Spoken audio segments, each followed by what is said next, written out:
Good morning, Birmingham. Here for the regular scheduled meeting of the Birmingham City Council, April 3rd at 9:30 a.m. We're going to have our invocation by Bishop Moore and Pledge of Allegiance by Councilor Woods. If everyone could please stand.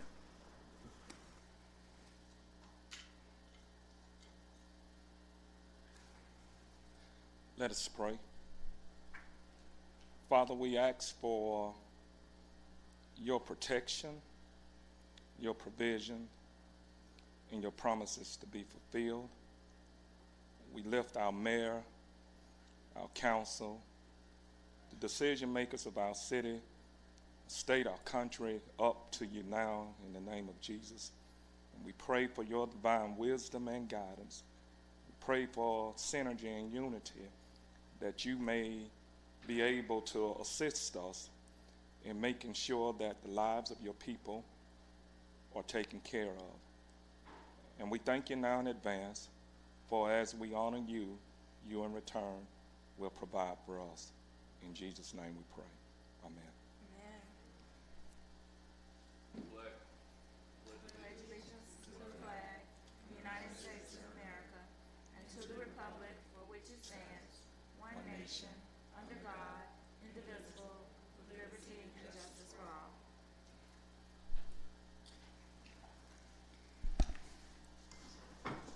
Good morning, Mr. Clerk. Good morning.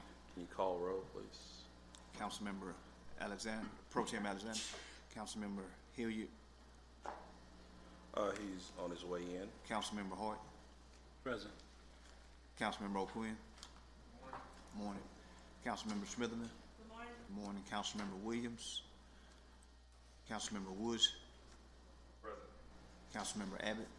Present. President Parker. Good morning. Good morning. Any boards, anything? We're good on that? Yes. Okay. Morning, Mr. Mayor. Good morning, Mr. President. Good morning to this council. Let me first, Mr. President, I'll be very brief. Let me first start by thanking you all. I think over the last 3 weeks, we've settled into a new normal as it relates to balancing and engaging in a health crisis and an economic crisis at the same time, and doing what's necessary to protect our employees and our residents. I now want to also thank our employees, those who have been on the front line, our firefighters, our first responders, our 911 and 311 operators engaging, and all other employees as well. Mr. President and Council, as we continue to look at this engagement with our community, we continue to study hazardous pay. We know that's a conversation internally we're having with our team. At some point, I do plan to have that more conversation with you all. We have about 1,700 of our employees out of 3,000 plus employees who would be considered forward-facing, interacting with the community, so they will be defined as eligible to receive hazardous pay. We know we do have a problem with limited income coming in at this point with little less than 90 days left in our budget. There are two options to engage in hazardous pay. One would be knowing that we could be reimbursed from the CARES Act, or two, getting permission from you all to draw down from a different account that's not our general fund. That's for more discussion. That's at a later time, but I do at least want to bring that to you. The second thing I want to share is I want to thank the residents of Birmingham. Majority of the residents of this city are complying with the current shelter-in-place ordinance that is set to expire today. Some of those exceptions are necessary because people have to continue to work, people have to eat, people need access to pharmacy. Mr. President and Council, I want to speak directly to an issue many of you all found out the same way I did last weekend, and that is our public spaces. I'm going to name the parks. Our parks, at this point, are limited to solitary outdoor activity. That includes walking, biking, running. Any and all other activities in our public parks are prohibited. I want everybody to know, in the situation we're in as it relates to this health crisis, we don't want to police people. The truth is, we want our residents to police themselves. And this weekend, which will be a very beautiful, nice weekend, if people can't police themselves, then we will have to move to totally shut down our parks because people are not complying. I don't want to have to do that, but I do want this body to know in advance, if our residents cannot comply with the shelter-in-place order, that will be the next step. In addition to that, I am recommending to you all today, based on recommendations from the CDC, based on our continued daily conversation with Mark Wilson of the Jefferson County Health Department, that we should extend our shelter-in-place ordinance until the last day of April. That is out of not only of abundance of a caution, but that is out of the priority, which is to protect and save lives, to prevent the spread of the COVID-19 and continue to do everything necessary to flatten this curve, and to continue to figure out a way to stop the slide on the run of our hospitals, mainly UAB, which is in our city center, who's already overwhelmed in their inpatient as well as their ventilator use for those who have tested positive for the COVID-19. As well as this, my last point, Mr. President and Council, thank you all for your advocacy of advocating for additional testing sites in the city limits of Birmingham. Probably a little over a week ago, there were no testing sites in our city limits, and now we have 3. One in our city limits on the south side of town, one in our city limits on the eastern side of town, and one in our city limits on the western side of town. And I give a lot of kudos to you all for being advocates in that. One last note. I am convinced, as you all are convinced, if we do everything that's necessary to hunker down in the month of April and actually be intentional and enforce social distancing, then I think the sooner we can get back to our lives. I think if we tiptoe around this, and some people try to skirt around what the ordinance is attempting to do, then the longer we're going to be in this. And so that is the choice before us. And I'm hoping our residents choose that first choice. And with that, Mr. President and Council, thank you so much. Okay, thank you. Are there any comments, questions? Yeah. Well, Mr. President. Yes, sir. The mayor mentioned that he's doing everything to ensure our employees are protected too. And could he talk a little bit more about that in detail? Because I'm getting calls and I just want to know, what are we doing? I know that sometime we have maybe 4 or 5 folk in a truck, and I just want to make sure. I know there have been some things done, but we just want to make sure that they have what they need to protect themselves as they are serving the city. The first thing we did for the first time in the city's history is actually create a remote work policy, work from home policy. So the first thing we did was identify in a way to as many people that didn't need to be in any of our city facilities that they can work from home. That was a really important thing to do. The second thing we did, and with your vote, is actually draw down and some financial support to order additional PPE equipment for not only our police, not only our fire rescue service department, but also our public works. In addition to that, each department has come up with ways to engage employees, particularly for those 3 forward-facing that engage the community on how they engage their employees before they come to work to make sure checkoffs that employees are not necessarily sick or unintentionally spreading something because they may be asymptomatic or don't know they have it. The fourth thing we've done is with Public Works is institute, and we're still working around this. There are going to be some other things I'll bring before this body next week around how we're going to engage Public Works. But what we've done this week is implement more space in trucks so people can practice as much social distance as possible, so our employees are not on top of it, are so in close proximity of each other. So there have been additional trucks provided, and they've got a process for those Public Works employees. Next week, I'll present more detail to this body that doesn't necessarily require a vote, but for information purposes of more detail we're going about to make sure we're not only engaging our fire and rescue service department and our police department in a different way, but how we engage our public works department. Is that, That's Council fine. Hort, you're, That's fine. I just want to make sure that the public knows what it is we're doing to protect our citizens. And I think there was some discussion around whether or not to have the council meeting at the Crossplex. And one of the councilors raised the issue of safety and all of this crowd control and what have you. But that would be, any of our facilities should be safe, should be COVID-19 ready or whatever in terms of that. And so can you speak to all of our department, buildings where we have employees? Absolutely. If in fact those things are being followed, and what are we doing to sanitize those places? Are we doing what we do here at City Hall every day?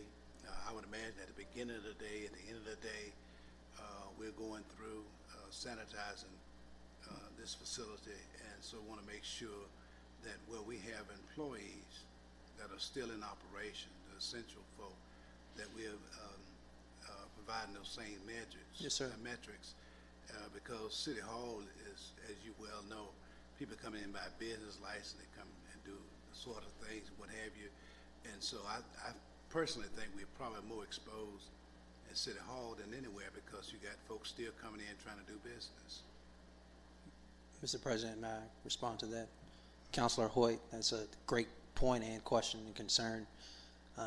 I'll start with the low-hanging fruit part first. I think we did some simple things as open all doors. So as you've noticed this week and last week throughout City Hall, if you're walking around or you're going from point A to B, you notice a lot of doors are open. That's on purpose. The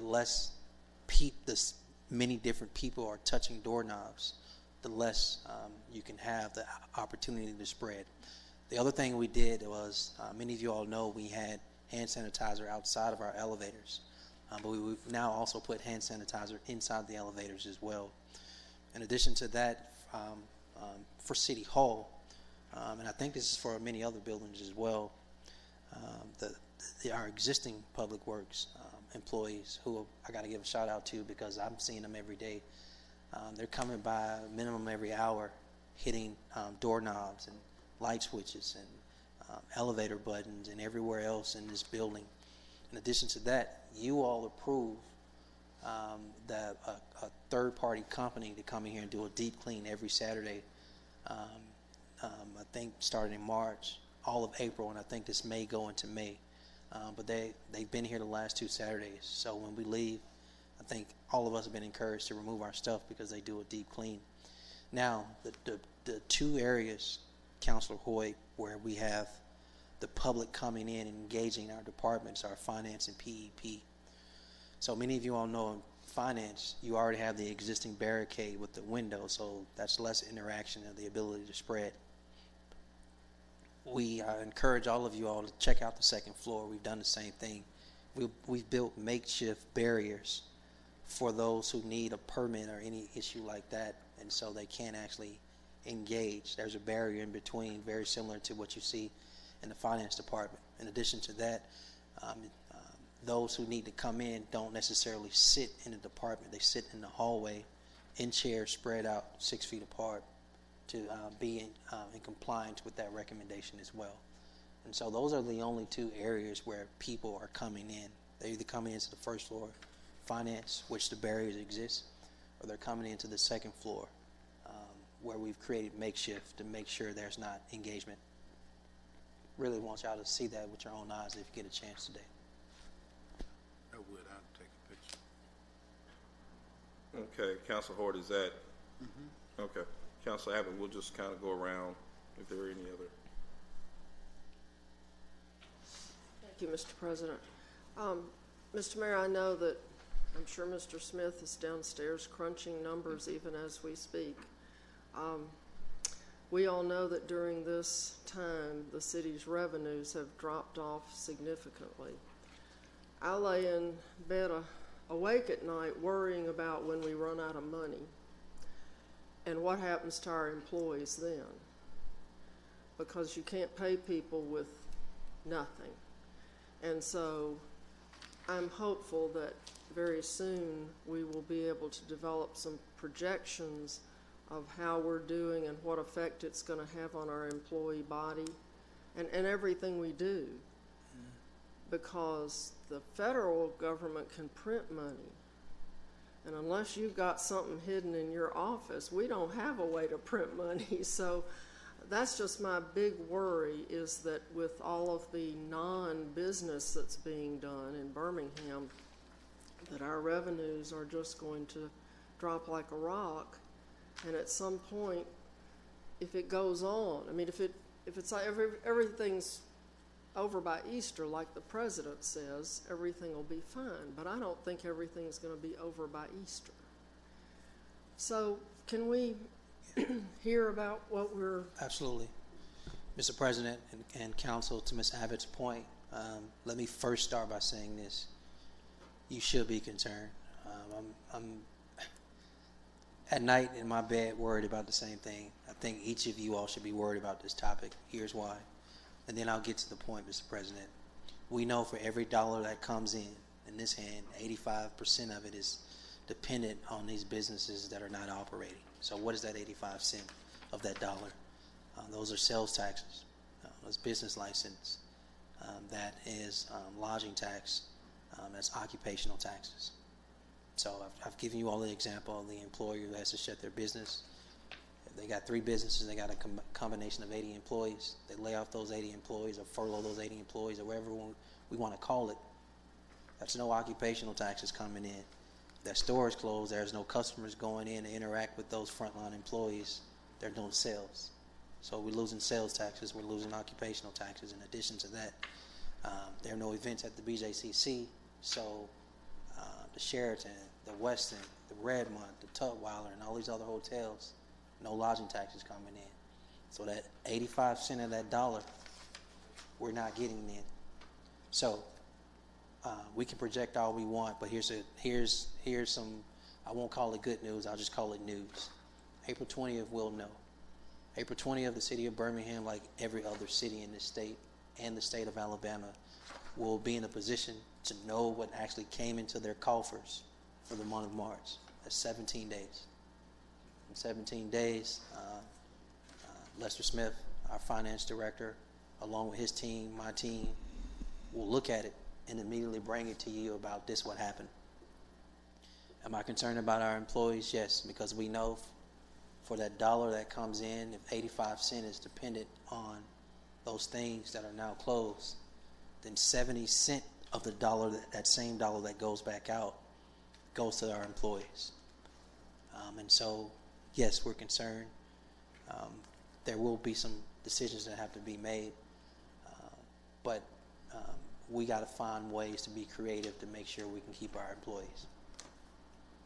Well, and one of the many reasons I asked that question was that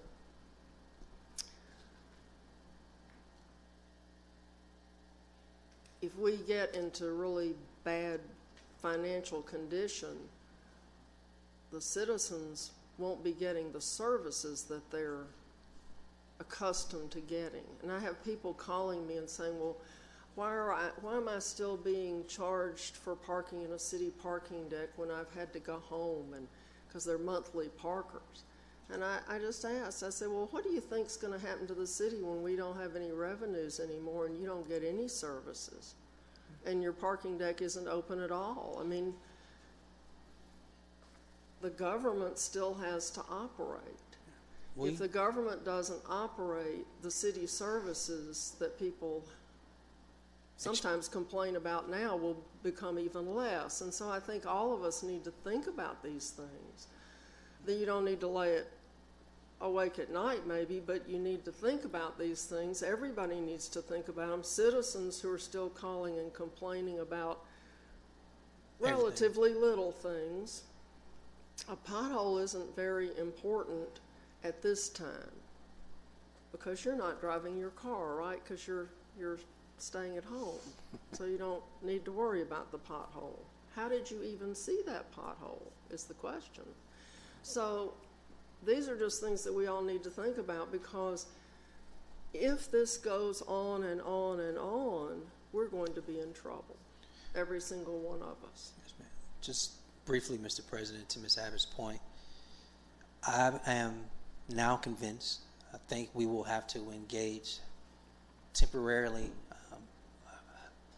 city services around how Public Works engages the community. We have to strike a balance of protecting them, and while we're in this state of emergency of health crisis, some of our city services for the remaining month of April may need to look differently to make sure we're not participating in unintentionally community spread. Thank you.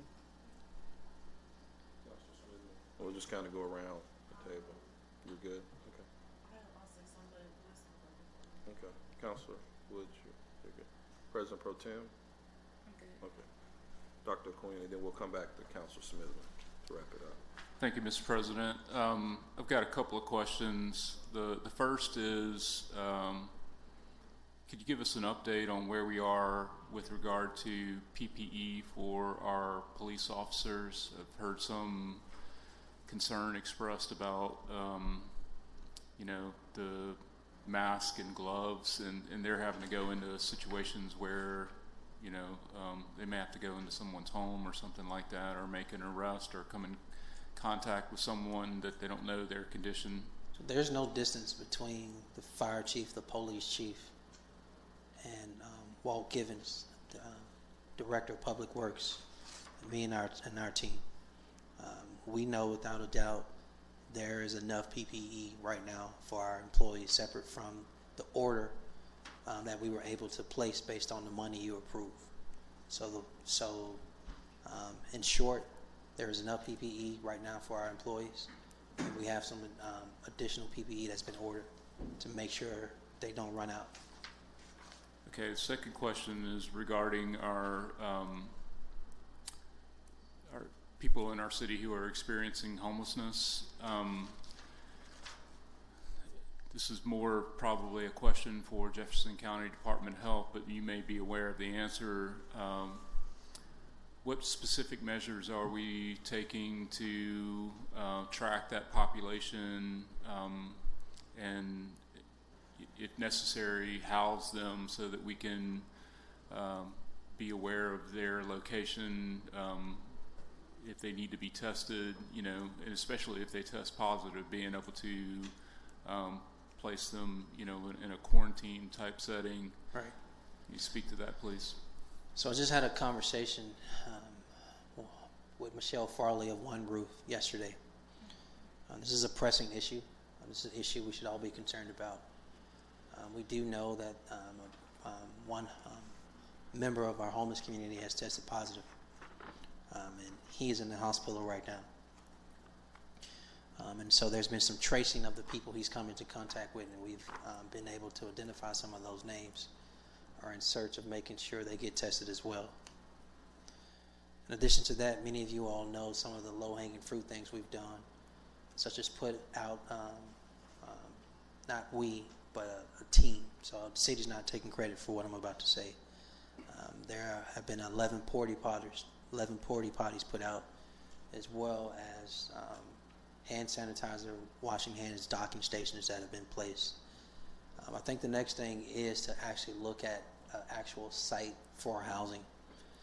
It can be looked at both ways. I won't say either or. One is for those who have either identified and tested positive, and those who may have come into contact with them from a quarantine standpoint. But I think the other, and that option looks like this: finding some form of housing via a hotel that will agree for that housing. I think that's close. I think that's something I'll be able to come back and share with this body pretty soon. The other piece is, we know you all approve an ordinance that provides exceptions. One of the exceptions is our homeless community. So that doesn't exist in anybody's shelter-in-place ordinance across America. But I think the conversation around identifying a space for those who would like to come in off the street, and how do you house them, has to be worked out with the county. And I think they're at a point where they want to move to that now. We need to move to that now. And I'm saying that that's not necessarily vaguely, but I think there's some more detail that needs to be worked out so it can be shared with me and it can be shared with you. And I know that's being worked on.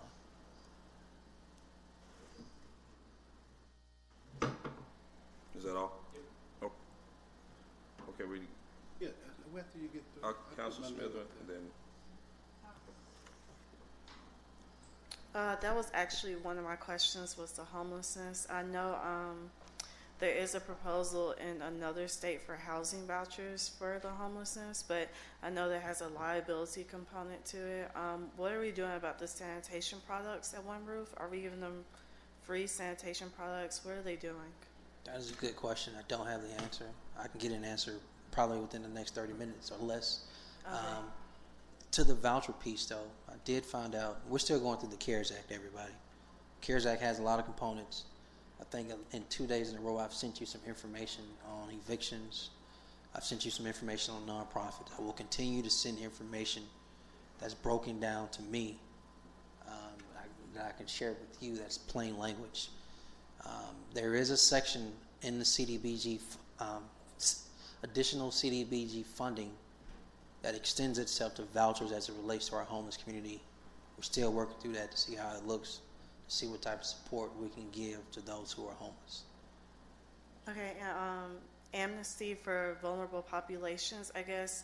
I know we have immigrants here. I guess making sure that when they go to the grocery store, go to the pharmacy, that they're not getting arrested for this. I think that's something we need to consider as well. I don't think we've talked about that. And also, I saw in another city that you can actually go online to talk about people who are violating the ordinance. Maybe that's the next step we can take, so people don't have to come in contact with the police, or it can make the police easier to see those complaints. Right. So that's another idea I was thinking about. I like that idea, Mr. President. Just to Councilor Smitherman's second point, I think it's time at this point. People need to take this seriously. And if our residents can't take this ordinance seriously, we should help them. We can try verbal commands. We hope verbal commands work. We can try disbursement. We hope disbursement works. And if that fails, I think some form of non-custodial arrest, where people need to be given a court date to come before a judge because they're hard-headed and don't want to be in compliance. And at this point, moving towards intentional community spread because of their behavior of non-compliance, then we should assist them. They had an anonymous tip as well for people who didn't want their name to come out. That's just to give people an option to do that, because if you see somebody, all of our eyes can't be there and the police can't be there as well, but we kind of need help, like you were saying, from the constituents and telling about people. Just, again, you're right. The 10 of us in our police, and Chief Smith don't want to police people during this time. The truth is, I'll say it again, people need to police themselves. But if they're not going to police themselves, then they're going to be in a position to do two things: hurt others, and two, we need to show a little more force in making sure they don't hurt others. Thank you. okay. All right, Council Hoyt, and then we're going to wrap it up so we can get to the agenda. Council Hoyt, go ahead, Yeah. close us out. Mr. Mayor, we have, I guess, as an addendum item, have a breakdown of the nonprofits, and this is my concern. If most of these nonprofits that exist on this list have had to do telecommute and those kinds of things, and I'm looking at where we are now and looking at what is proposed with respect to where we might be in a couple of weeks or a month, with respect to these organizations being able to carry out what they said they're going to do with respect to the dollars that they're receiving from the CBDG monies.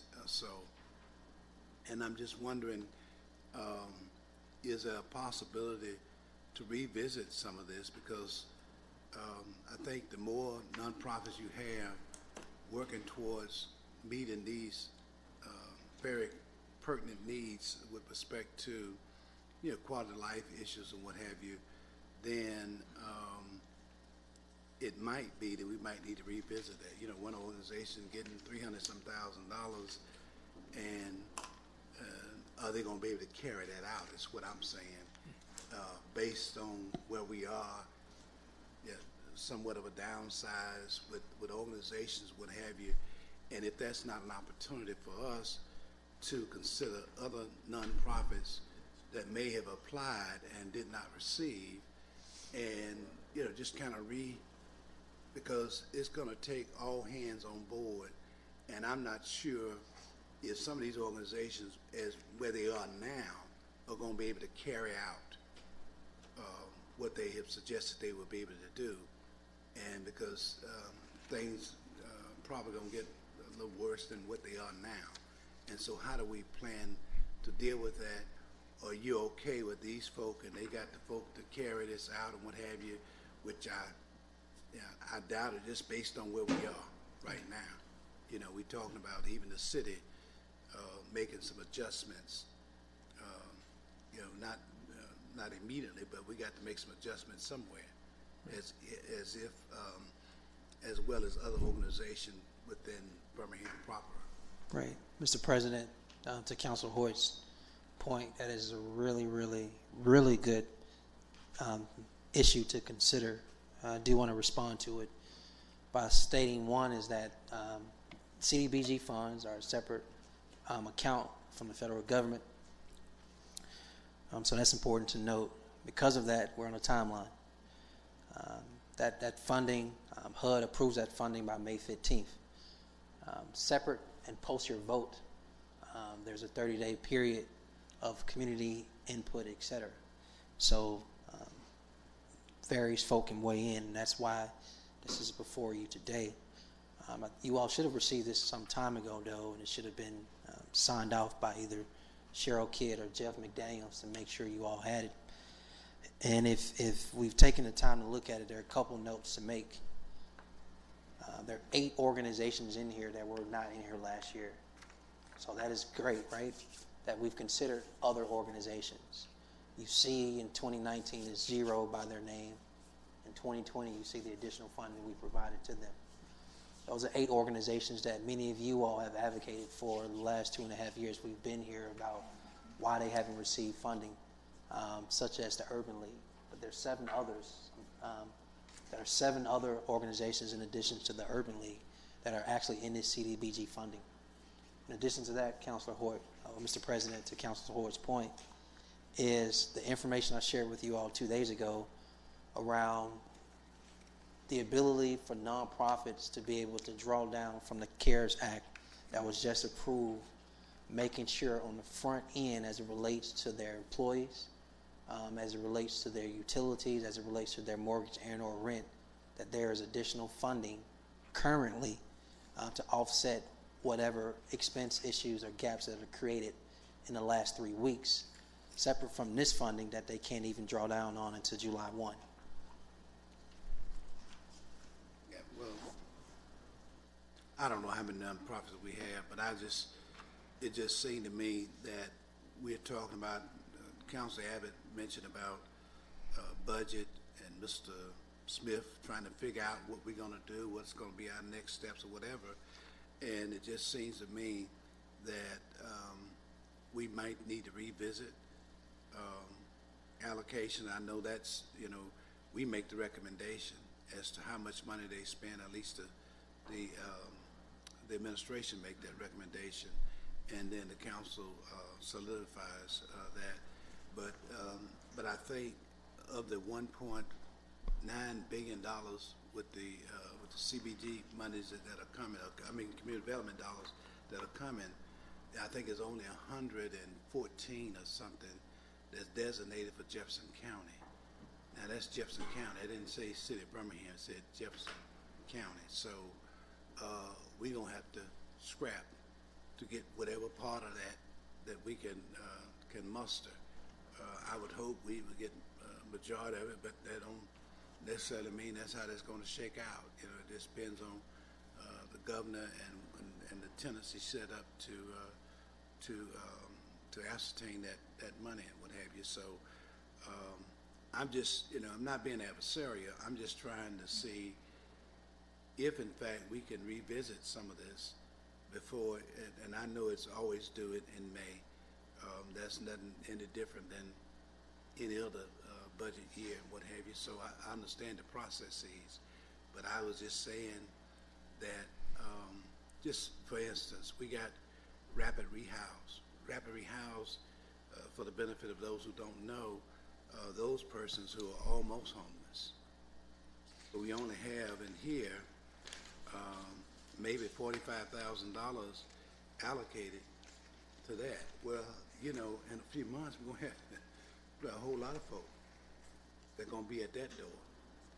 You understand what I'm saying? So we need to look at that and see if, in fact, we need more money for Rapid Rehouse. Based on what we have in hand, we already know that this money is $9 million is what we got in hand. Trying to see if we can revisit each one of these line items to kind of see where we can put more, because not all of them do the same thing. I think, Mr. President, to Councilor Hoyt's point, I think there's a compromise here. I think you can continue to move this forward that's before you, because we are on a timeline deadline. But knowing that we have additional CDBG funding coming from CARES allows us in the immediate to address these issues that are different from the ability for people to be able to draw down on this at the earliest July 1. So I guess what we need to know is how much. We don't know yet, You don't know? but that shouldn't stop this. I understand. I'm just trying to get the different buckets of What the council say? opportunities. I didn't hear you. No, she was speaking. She was speaking to me. She was directing to me. That's all. I just got a note from. I just got a note that says we couldn't get the CARES funding related to CDBG money until we approve the existing money that's before us. So can we get all that? I mean, I'm just saying, can we get that in a briefing? That's fine. Let's just get all that. Okay, just want to get it all. So that should address Councilor Hoyt. It's not negating his point. We agree with it. I understand. We're just trying to get information. We're just going to get information. All right, Councilor Hoyt, you good? Well, I'm not satisfied, but that's fine. You all do what you need to do, but I just think, this is a real opportunity for us to sit down collectively and go through these items and see what these services they're providing, because some of them are going to need more money allocated to them to address the immediate need. Something promised is not something that is reality, but the $9 million is a reality. Yeah. And so, and we don't know what that's going to look like. So I'm just, I do read. I used to work for HUD, so I understand how this process works, and I also know that we're in a position to change it if we're willing to do that, because at the end of the day, if it's just based on administration, then they wouldn't need to bring it here for us to at least investigate and what have you. I know a goodly portion of the councils are new to this process, but it seems to me that just read through the items and see what they're providing, and then you can make a decision. As Dr. Quinn just alluded to, that the homeless population is going to grow, but there's no provisions for that for that population right now. We need to be talking about a plan, Mr. President. A homeless plan that deals with that because, quite frankly, in 2 or 3 months, you know, I know that deal with the mortgage company and all that, but it's not in perpetuity. You know, at some point, you know, people are going to have their homes foreclosed and what have you. And I'm not a doomed person. I'm just speaking to reality. This is where we are. You know, just as we take a measure to protect ourselves from a health standpoint, we need to protect ourselves from even a greater crisis, because with the homeless population can bring other issues, you know, that exist in that population. So I just, you know, y'all do what you want to do. All right, here we are. So we'll go to the consent agenda. When those items come up, we will deal with them accordingly. But I'm just trying to, I was asking questions. So we understand that this one bucket is 9.4 million, but in the CARES Act, we do need an overall briefing. All 10 of us need to understand what's in there. So, Mr. Mayor, I think the request would be, as you're receiving the briefings, we would need to receive those same briefings. I mean, when you find out, so that we can all. Yes, sir. Oh, I thought you were. Well, if you could, well, I think we need to get all of our federal and state teams that we have to give their interpretations on, and if we could have that probably early next week to understand what the process is and all of that, we could work together so we can. Yes, sir. Okay. And I think that way we all can understand, ask questions, get clarity on a lot of stuff, and we all work together on that. So is that amenable to everyone? And understanding that the nonprofits, and also, Council Hoard, within the SBA portion, there is grant opportunities for small businesses and nonprofits as well. So we need to make sure we're messaging that as well to those nonprofits so that they can apply for that $350 billion. And a lot of those, I think up to 10,000 could possibly be considered a grant. So that's also another vehicle that we need to make sure. Sent stuff out to various nonprofits with that understanding, because you know, AG Gas and Boys Club, these places here can certainly need, and they're having to make decisions now as other nonprofits in terms of do they keep a full staff or downsize or whatever. And so, but let me say this too. Mr. President, and I'm going to be done with this. I would never be blinded by what I think that I could garner out of a project or anything. You know, I base my decision on facts, and that's why I read and I understand. And I think at some point we got to get beyond what we get out of a budget for our individual district, as opposed to looking at the entire city. I just think we need to get away from that, and seem to be a lot of individuality and personalities going along with that. But you know, I've been consistent in raising the kind of questions I raised. It ain't nothing new to this process, and but I just think that people need to be aware. The constituents need to be aware that we're making decisions based on what we got in here for our district, as opposed to what we need to do as a city as a whole. So just be mindful of that. I just want to say that, just safely say that at some point you got to look at the broader picture, and the broader picture is how do we reach these folk who may be in some kind of way in 2 or 3 months. Yes, sir. Okay. All right, point well taken. Mr. Clerk, we're going to go to the consent agenda. Okay, the consent agenda starts on page 2 with item 1. Page 4, we have item 2 on consent. Page 5, item 3. Page 6, item 4. Give me 1 second. I got to do the clicking myself here.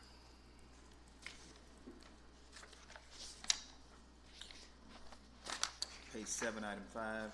Page 9, item 6. skip over to page 12, we have item 7. Page 14, we have items 8, 9, and 10. Page 15, we have items 11, 12, and 13 on consent. Page 16, we have items 14, 15, and 16 on consent. Page 17, we have items 17, 18, and 19 on consent. Page 18, we have items 20, 21, and 22 on consent. Page 19, items 23, 24, and 25 are on consent. Page 20, we have items 26, 27, and 28 on consent. Page 21, items 29, 30, and 31 are on consent. Page 22, items 32, 33, 34, and 35 are on consent. Page 23, items 37, 38, and 39 are on consent. Page 24, we have items 40, 41, 42, 43, 44, and 45 on consent. Page 25, we have items 46, 47, 48, 49, and 50 on consent. And on page 26, we have item number 51, and you have several addendum items, and I think we have 2 of them designated as consent, and that would be 52 and 56. Okay. All right, let's start. I'll just start down here. Dr. Quinn, you want to start and go down and work our way up real quick? You good with the consent agenda? Or? Yes. I'd say unless there are any objections, I would be amenable to placing items 53, 54, and 55 on consent. Counselor? Yes, sir. Due to the nature of these items, we're going to have to do UC and then a vote on them as well. So make sure that we pass them correctly. Okay. Okay. All right. President Pro I Tem. don't have any items for consent Okay. or to take. Council Williams. We'll work We our add way. item 36, please. Object. Okay. Is that all? Or? Okay. All right. Council Woods. You're good, Council Smithman. Everybody's good. Yeah, I want to remove, I'm just kidding. Okay. Councilor Hoyt. Yeah, You good?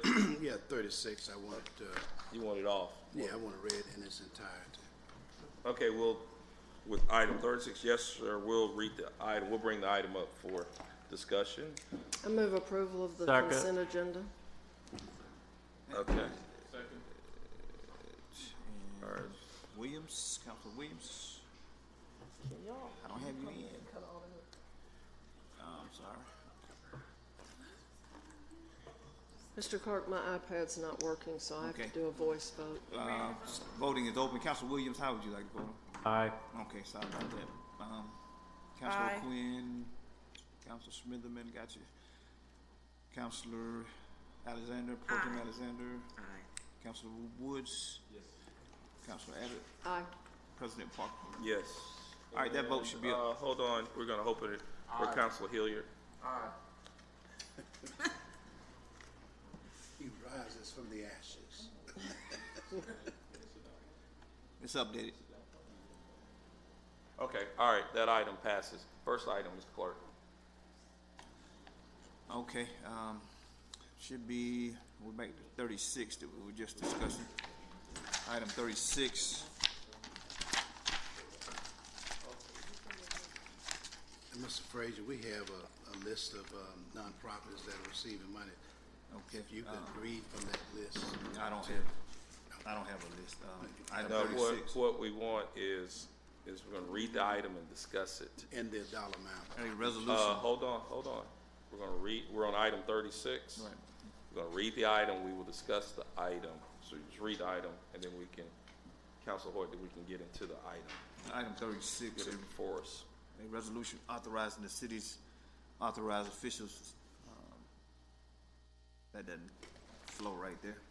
I guess that submission to the United States Department of Housing and Urban Development on or before May the 15th, 2020, the city's final 5-year consolidated plan for the period July the 1st, 2020 through June the 30th, 2025, and the city's final action plan 1-year use of funds submission for the period July the 1st, 2020 through June the 30th, 2021, in accordance with the consolidated formula allocation budget, and further authorizing the city's authorized official to enter into necessary agreements under the Community Development Block Grant Program, Home Investment Partnership Program, Housing and Urban Development Emergency Solutions Grant Program, and Housing Opportunities for Persons with AIDS from program to acquire services as authorized herein. Motion, please. Move the item. Second. Councilor Williams, Councilor Smithman. All All right, the item is before us. Councilor Hort, you can Yes, take I your, will. well, Yeah, hold on. if You we can can take your, make that request if you want. Yeah, read the list of proposed organizations and dollar amount, please. Is that what you want to do in your 3 minutes or your 6 minutes, I guess, as you can recognize? You're requesting the clerk. Requesting that it be read. I mean, that's a law. We can have it read. Okay, within your allotted 3 minutes, the first time around, we can read it. I mean, I'm just saying you can read it. Yeah, you can. That's not. No. I'm saying within the time that you have. Let's start if you want the 2019 or 2020 read. What's the? I want item 36 read. 36 encompasses 4 through 8, 9, 11. Okay, you need to make a motion. I don't need to make a motion. We've never had to make a motion on if we wanted something read and wanted the public to be aware of what it is we're doing. Okay, that's the motion you need That's to. not, that's not how that's done, Mr. President. You know, I've been here 14 and a half years, I understand. and it is the privilege of each council to have the items read if deemed necessary. Mr. Clerk, you care to give us some more insight on that? I don't really have any. It's the council's prerogative on whether items are read into the record or not. So, Councilor Hort, it's back on you. Is there a motion you want to try to make, or how do we? I don't need to make a motion, Mr. President. Well, it's. We have an item on here. If I take any one of these items off, 33, whatever, you're gonna read the item. And I'm saying 36 need to be read. It has been read and it's before us, Councilor Hort. No, it has been read summarily, but not. Councilor Hort. We have, what I want folks to understand is how much money we got going to different places. And that needs to be read. Okay. You know, you work for the council. Who works for the council? You do, you represent us, and I'm saying I want this read. Okay, you'll make a motion. Let's see if you can get the item seconded so we can ask the clerk to. I'm not making no motion because that has Okay. never been the rule in this. Okay, Mr. Clerk, will you give us insight on how that works, I mean, sir? when we're doing council meeting, all items are kind of outlined as a synopsis on the agenda. Of course, if a council asks that an item be read into the record, that's a prerogative of the council. So. Okay, all right. So does that require the It doesn't council require to? Okay, No. all right. Well, Councilor Hort, the item is before you. You've been recognized. You want me to- Go ahead. Okay. Planning administration. So we're dealing with 2020.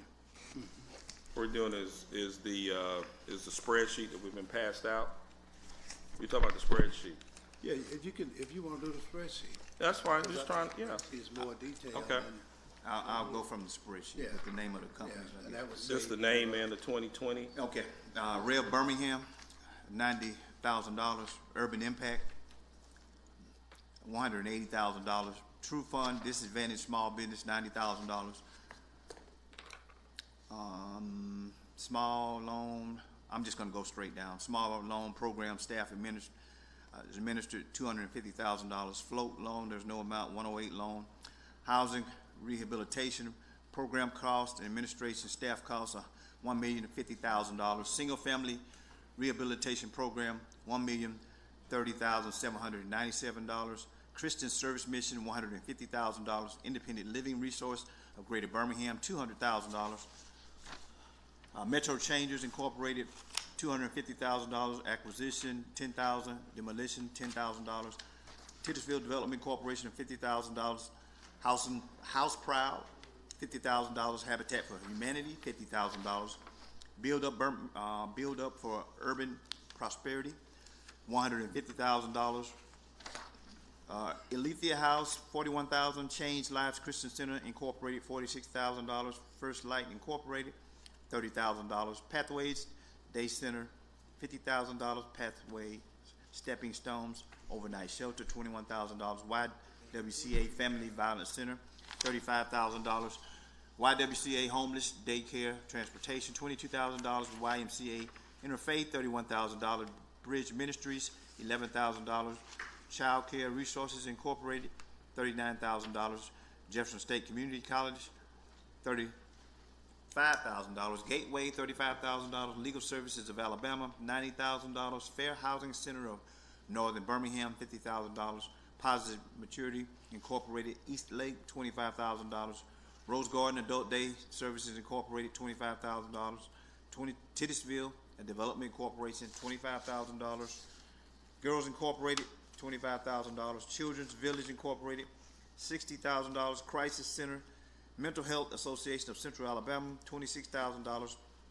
Prescott House, $26,000. New Pilgrim Bread of Life Ministries, $26,000. Alcohol and Drug Abuse Treatment Center, $25,000. Birmingham Urban League, $50,000. Public Facilities and Infrastructure,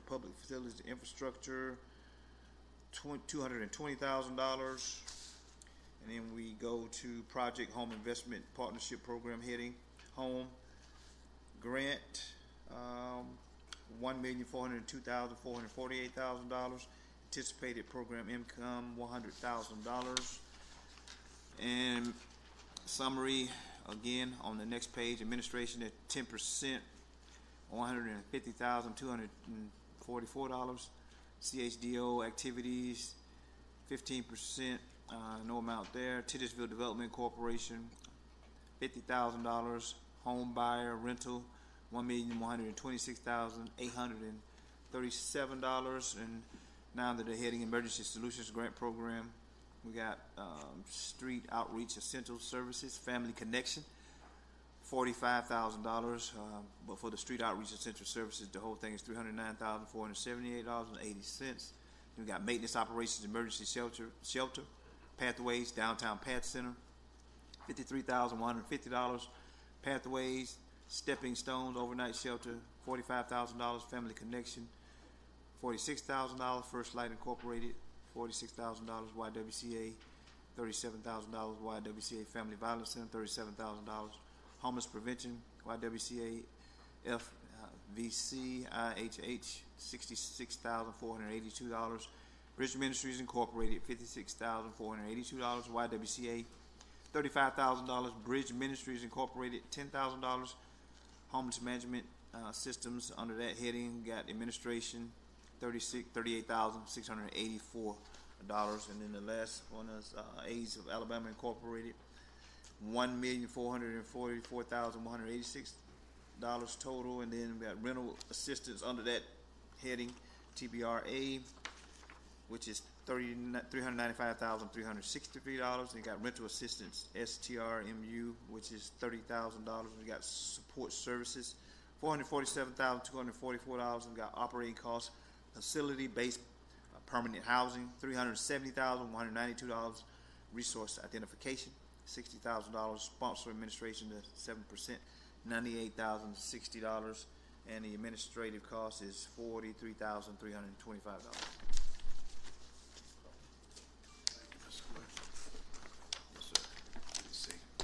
Oh, I'm sorry.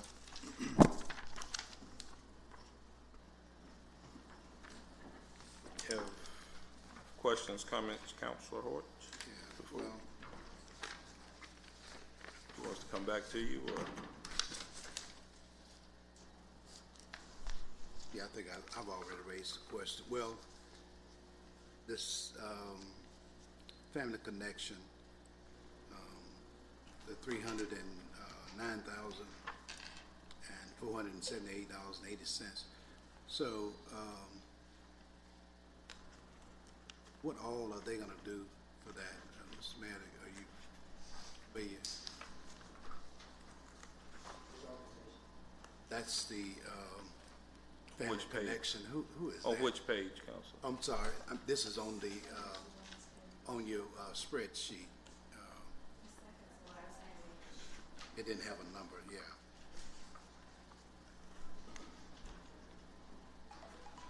What's the name of it again, so everybody can get to it? Yeah. I'm sorry. It's family connection, and because you got two items that dictate family connection. I'm just trying to.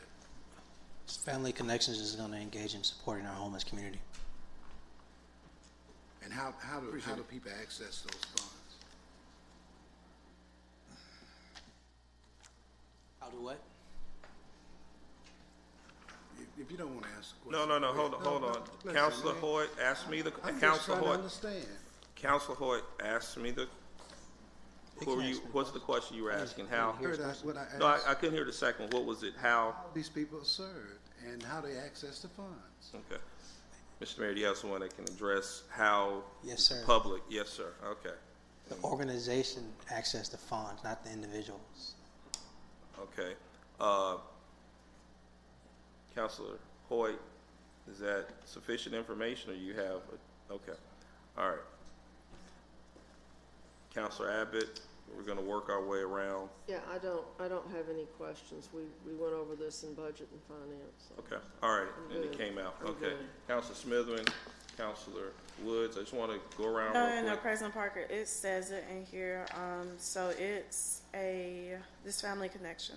So it's a provision of a day shelter, case management, and to homeless youth. It provides essential living items such as food, clothing, blankets, jackets, and personal hygiene to homeless youth living on the streets of Birmingham. Proposed accomplishments: serve 400 people, 1,000 units. Start date would be July 1st of this year. Completion date would be June 30th, 2021. Thank you. And it would be suitable living environment and availability and accessibility. And the public need to be aware that this is what they're providing. So if you got teenagers who are at risk, then they can go and get some food, some clothing, and things of that nature. That's what's wrong with Okay, people knowing that? okay. I think it'll be a little bit easier if maybe we just Put it online or so. put it online, for example, for something like this, Council Hoyt. So what we'll do is we'll ask our PO team to put the description as well. That's put the document, the spreadsheet plus a description, online, and make it. That would send be it helpful information. because people need to know how to access these dollars, and we need to see how that process is going Okay. and who's being served. I mean, Okay, that's- so we'll make sure that that's added, to our teams. We'll make sure that information is put out there. Okay, Counselor Woods, Counselor Williams, you're all good. Counselor Woods, you're, okay, President Pro Tem. Call for the vote. I just, if you Is just that let me. why you I- skipped me? No, I was just I just want to go around, acknowledge everyone. Counselor Hilliard, Counselor Quinn. Okay, all right, Mr. Clark, we're ready to vote. Voting should be open. Council Pro Tem Alexander? It's not passed, not that I vote. Okay. Councilmember Hilliard? Aye. Councilmember Hoyt? Councilmember Smitherman? Aye. Councilmember Williams? Aye. Councilmember Woods? Yes. Councilmember Abbott? Aye. President Parker? Yes. All right, that vote Okay, that item passes unanimous. Next item, please. now should be item 53, which is an addendum item. I'm sorry. 53. Item 53, an ordinance to readopt and amend ordinance number 20-48, establishing a shelter-in-place order for the city of Birmingham during the COVID-19 public health emergency to extend the duration of the order and align certain provisions with the latest order of the State Health Officer. I need a motion. UC first. Move the item. All in favor, let it be known by saying aye. Aye. All opposed, and now the motion on the item. All right, the item is before you. All right, we've heard it's going to be extended April 30th. We're ready to vote? All right, All right, Mr. Clerk, ready to one vote? second here. Voting should be open. All right. Councilmember Pro Tem Alexander. Aye. Councilmember Smithman. Aye. Councilmember Williams. Aye. Councilmember Woods. Yes. Councilmember Abbott. Aye. President Parker. Yes. All right, that vote should be. Okay, that item is unanimous. All right. Next item, sir. Addendum item 54, an ordinance to further an ordinance to further provide for the non-custodial arrest and associated court costs and bail fees during the COVID-19 public health emergency pursuant to the Governor's 4th Supplemental State of Emergency Proclamation issued March the 26th, 2020. Motion for UC, Move please. the item. All in favor, let it be known by saying aye. Aye. All opposed? All right, All right, motion that on the item. Move the item. Second. And, all right, we got Smithman. Item is before you, council. Okay, there are questions? I think we're ready for a vote. Voting Clerk? should be open. Councilmember Pro Tem Alexander. Aye. Councilmember Hilliard. Aye. Councilmember Smitherman. Aye. Councilmember Williams. Aye. Councilmember Woods. Yes. Councilmember Abbott. Aye. President Parker. Yes. That vote All should right, be- that item passed unanimous. Next item, sir. All right, last one should be item 54, addendum item, an ordinance to readopt, affirm, and extend the moratorium on the self-storage mini warehousing use and structures approved by ordinance number 19-86. Motion for UC. So moved. Second. All in favor, let it be known by saying aye. Aye. All opposed, motion on the item. Move the item. Second. All right, item is before you. Dr. Quinn. Yes, just have a question. How long are we extending this for? Based on what I'm reading, I think it's an additional 180 days, but that's just an extension of 180 days. I think it's in the last paragraph, Dr. Quinn. Okay.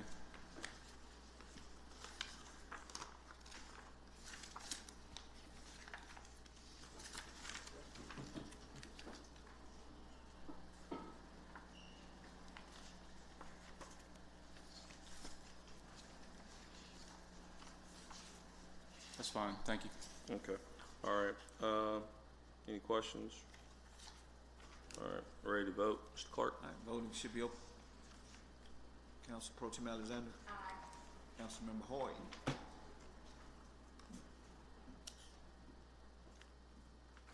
Councilmember Smitherman. Aye. Councilmember Williams. Aye. Councilmember Woods. Yes. President Parker. Yes. That vote should be Okay. That item passes. Is that all of them, Mr. Clark? Yes, sir. Okay. All right. Quick note, real quick. Moving forward, we probably will start looking at doing virtual meetings. I know we had some training, but I just want everybody, and we probably need to do another test run over the weekend or probably on Monday. But that will probably be how we move forward over the next couple of weeks. So, Mr. President. yes, ma'am. I would like to suggest to my colleagues, if they didn't get as much out of the training yesterday as they wished, go to the Cisco website where they have videos and. Okay, yeah. And we might do a mock one, so it's just. Oh, I'm sure yeah, we need yeah, practice, but yeah. it's just that Cisco Yeah, I is get the it. nail on the head. Yes, ma'am. Okay.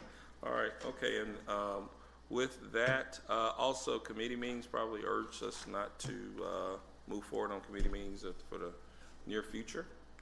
Yes, ma'am. Can I say one other thing? Yes. I wanted to remind everybody while they're sheltering at home to fill out their census forms. We did have that Because, well, you can just see what could happen to us if we don't have enough representation and if we don't get the funding from the federal government that we deserve so richly, and without a good census count, we're in trouble. So I just wanted to remind everybody that it's important, and it's so easy.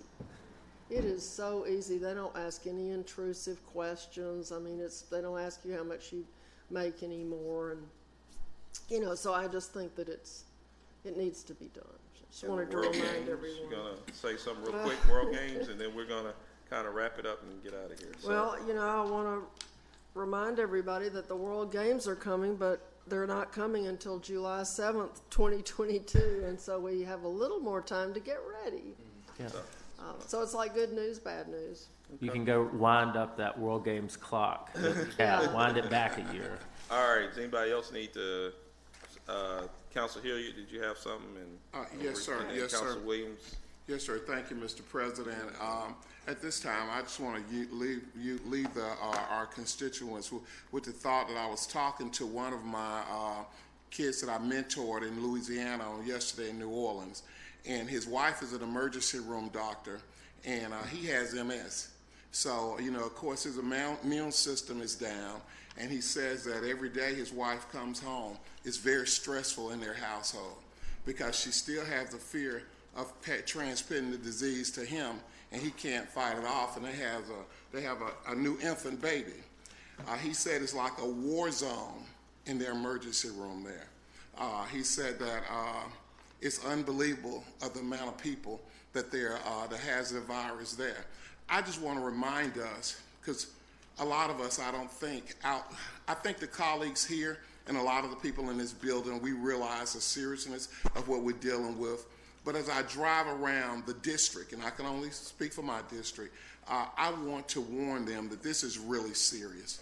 This is no time to be partying with cars on your front lawn and having parties and just not obeying the health director rules. So, you know, as I listened to him last night, and it stressed me too, because I could hear the seriousness in his voice and what was going on. Her best friend in the ER room, which also is a nurse, she's now taking care of her and she's on a ventilator.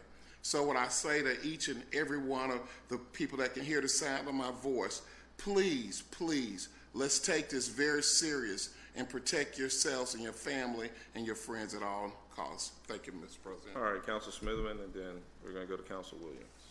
Well, I was going to ask about one of the utilities, the internet.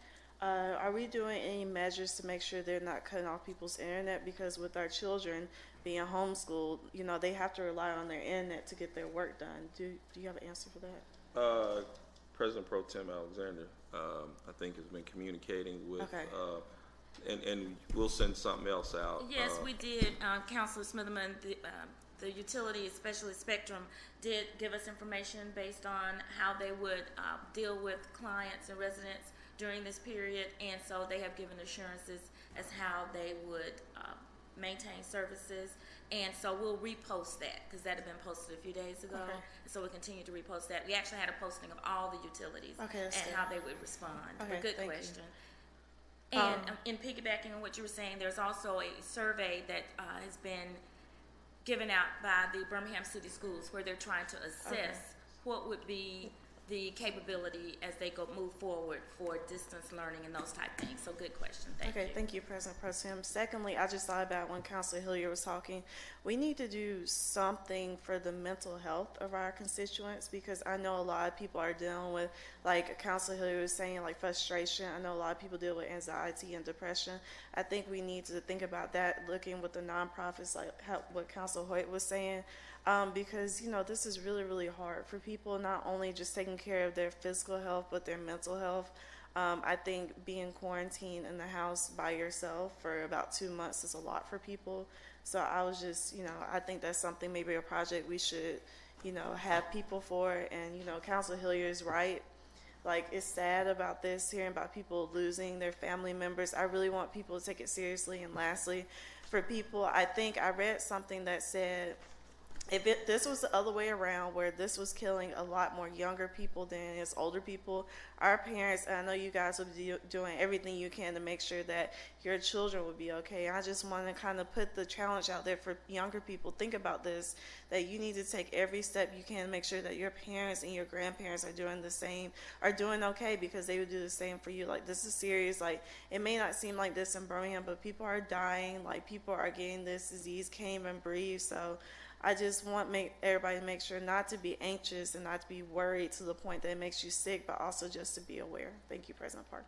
Okay, and we will follow up on, I made some notes, so that's one of our homework assignments. Okay, Mr. all right. President, Yes, ma'am. I neglected to mention that some way we are going to have a budget and finance meeting on April 13th, and the deadline for submissions is April 8th by noon. So I don't know whether it will be an in-person or it will be a virtual, depends on how good we get at being virtual. But regardless, if we have an actual physical meeting, it would be in here and we would be spaced out thoroughly. But we're looking at it because if we've got to get good at WebEx before we can do it. Yeah, it's a little bit more practice. Yes, practice. Okay, all right, Council Williams, you got a motion? Yeah, and before I do, I just want to say thank you to all of our employees that have been deemed essential.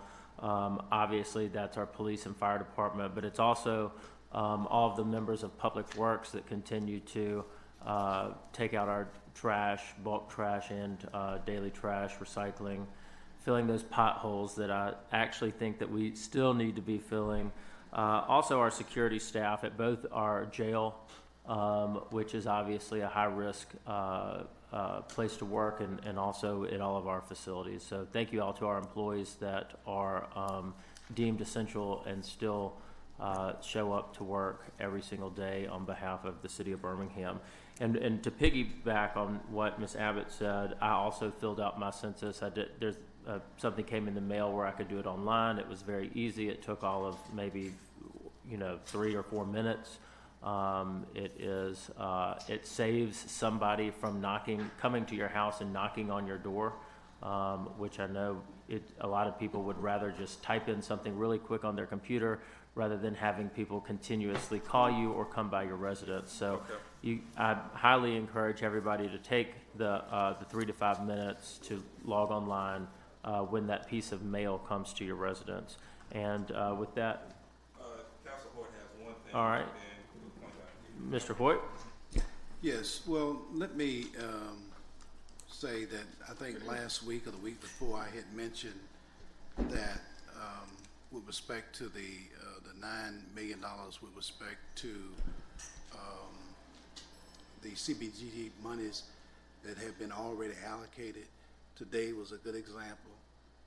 There was no flex in any of those proposed items, and to say that we're taking care of nonprofits, but there are many that were not included on that, and so we just wanted the public to understand. That's why I raised the issue a couple of weeks ago, because I knew that those persons they've had the public hearings, they've been proposed to receive those dollars and what have you. And Councilor Smitherman, you're right. You're going to take care of more than just the mentally ill. We got a lot of folk who are now unemployed and what have you. Today would have been an opportunity for us to revisit that proposed CBG monies, and so we could have put more towards mental health. We could have done that. This council has the ability. With the legislative body, we can make those changes here. But you got to have a sense of empowerment. But this whole notion that this rubber stamping, that seemed to be the hallmark of this day, is not going to pan out to really benefit our citizens, all of our citizens. And so I hope you all understand that. And when it happens, I'm going to come back and remind you what we didn't do and when we had a chance to do it. And so, but that's my comments. I'm going to close with that. Okay. All right. Thank you. Everybody's good. Now we're about to wrap it up. Motion to adjourn. All in favor, let it be known by saying aye. Aye. All opposed,